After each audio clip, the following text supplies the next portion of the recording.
So we're back to the second angle we ever had.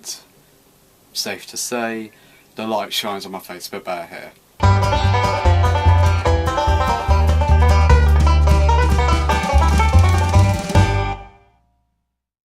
So anyway, hello Matt, it's the 5th of May 2016 and the football season is wrapping itself up. The Premier League champions have been crowned. As you can tell by my vlog last week, I'm not too pleased about it. You are. So yeah, I'm not going to comment on that, but obviously the other seasons are coming to a close now. Burnley have secured promotion back into the Premier League, luckily, to be honest. Wigan secured a promotion back to the Championship, and Northampton have recovered from near winding up, or near, what's the word? Near eradication to being promoted to League One, which was a good story for them, and Cheltenham being promoted to League Two. So yeah, the champions of each division has been crowned already. I think we're going to champions anyway, but they are definitely promoted. So yeah, that's all I'm going to comment on about football because we have pressing matters on our hands. The first is this. You may not be able to tell what it says, but it is from Reading College, saying that I am late handing in a book. Ooh, from the library. Ooh, I need to pay £1.30. Ooh, what's the book in question? Is it history of film? Is it how to make a short film? Well, it's psychology for ASL. Psychology. I've never handed out a book from the library anyway, so I don't know where they got this information from. So yeah, I never handed out any books from the library, and I never took out one on psychology if I did, so they got their information completely wrong here. Fortunately, I was on the phone to them, earlier on today, and I don't have to pay a fine, but seriously, this is worrying. Like, Reading College is great and all, but admittedly, their system isn't too good. Like, I've had to complete this form to progress on to year 2, and they said my teacher has it, or tutor, and they don't. So yeah, the college communication isn't too good. At least with High Down, it's a bit more close knit, and everyone knew what was going on. Reading College, not really. So yeah, that was a bit of a fault on their behalf, and it was a bit of a shock to me. But it's a big mistake from them, because they could just look at my go onto my information, look at the courses I'm studying. Why would I take one out on psychology? I know people who do psychology, but that's in High Down. Didn't even know Reading College did psychology. They probably do, but I never really thought about it. So yeah, I never took that book out. And obviously, you actually want to continue on a debate. Literally the exact same debate I'm having with a friend in college right now. Literally, this is the exact same debate. Which is better, Johnny English 1 or Johnny English Reborn? And I obviously think Johnny English Reborn. I wouldn't say Johnny English Reborn was a perfect movie, but heck, it's damn a lot better than Johnny English. Okay, right. I'm not just going to say it's better, right? When I watched Johnny English the last time, I didn't laugh once. Which is not a good sign for a movie that primarily advertises itself as a comedy. Another thing I noticed when watching Johnny English 1, you probably haven't seen these movies, Matt, but they reminded me a lot of the Naked Gun trilogy in the late 80s and early to mid 90s. Like, this is Johnny English 1, not Johnny English 2, I'll get onto that in a minute. Which is basically the original version of Johnny English, is a policeman who's just thinks he's the best, but he just isn't really competent. And he is a sidekick who is completely oblivious to him being bad, but still goes along with it. He knows he's bad, but he's oblivious to it. And he gets over-the-top villain who threatens to knock out the monarchy. Wait, did I say the plot to Naked Gun or Johnny English? Just saying.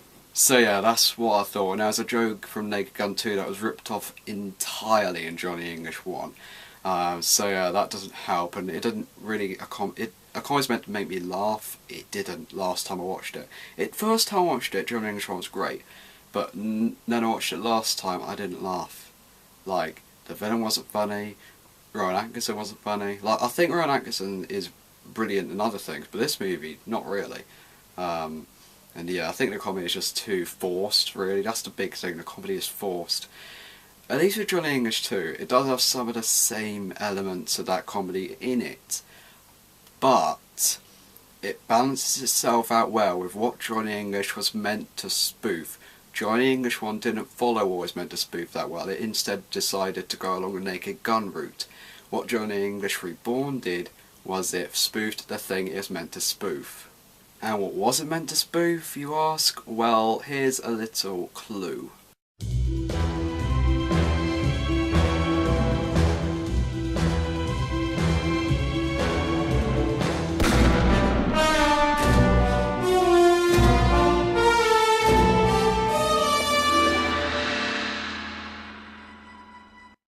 So yeah, you have to admit, Johnny English 2 is a much better spoof of James Bond film than Johnny English 1. And like I admit, is a much better action movie than Johnny English 1. Like, in fact, the scenes are really well shot, and the comedy in the action is also really well done. Like, it's just such a better spoof of James Bond, Johnny English Reborn, and Johnny English 1. And also it ties in the whole story of a like, kind of putting it together, which is more advanced than Johnny English 1 did. Like he's meant to piece together his past. And yeah, I actually, last time I watched Johnny English Reborn was about a year ago, so I'm not entirely sure I'm getting all my facts right here, but I think it was funny in Johnny English 1. As a comedy, I don't know, because I haven't watched Johnny English Reborn lately, but as a spoof of James Bond, as an action movie, as an entertaining movie, as, you know, actually a movie, I think Johnny English Reborn is better. Action's better, comedy's better, and it even spoofs James Bond even more by the fact it has a Q and a real M.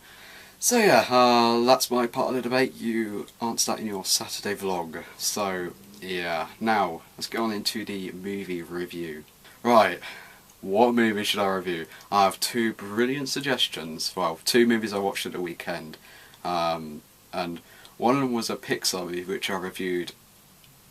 Most of them that I've seen, most of the good ones, actually all the good Pixar movies I reviewed, actually no, okay, all of the really good Pixar movies I reviewed, so I would want to review this one. You're probably guessing which one it is. It's Inside Out, obviously, because that's the last really good one, and the only really good one since Toy Story 3, or I could review Taken, which ties along more with the action movie thing we're going towards here. So, you know what? I'm going to review Taken to make it the action movie vlog. Inside Out will definitely be next week, unless if I see a movie that I really want to review on Saturday or Sunday. If I don't, I'll review Inside Out next week. Right, so Taken is about a divorced father who served in the military, and his daughter gets kidnapped by black market terrorists in Paris. So he has to go over there, piece together the pieces to find out who kidnapped her and rescue her before it's too late. Such a simple premise, such a simple story. Why did they have to make it into a trilogy? But yeah, either way, it's a really simple story. You get where it's going immediately, but it is fleshed out really well. And yeah, it does have the typical spy routine of going for the retired militarian, who is Liam Neeson. Just going after something personal, which so not a lot of action movies do. I can't remember the last action movie where they went after something personal to them, or as much as this. So yeah, either way, so the characters, Liam Neeson's main character, the retired militarian who's like great at piecing together, like kind of a detective slash, basically this movie's version of James Bond. Yeah, he plays it really well. I'd say this is the best Liam Neeson role I've seen. And yeah, he does get some really great lines, like for instance,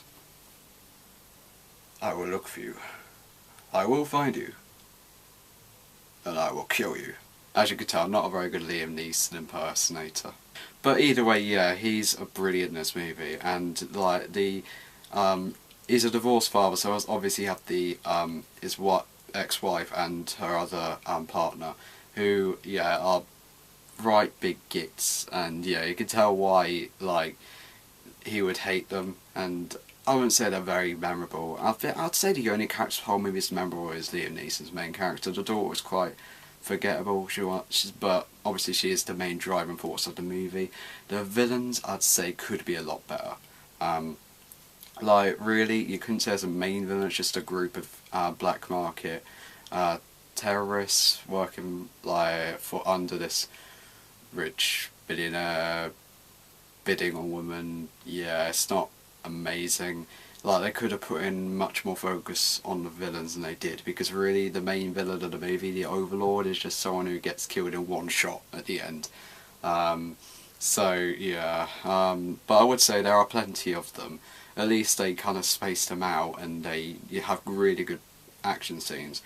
So I've got to recommend the movie on as well. The action is really well paced, but shot wise it's not the best because it's all close up and everything. You cannot tell what's going on, especially for the first few action scenes. For the next few it's pretty good, like the last couple of action scenes, especially the last one on the boat, it is pretty good. But yeah, you can tell that not a lot of people on set knew how to direct action, so they just did shaky cam, up close, Batman Begins kind of stuff, which basically went like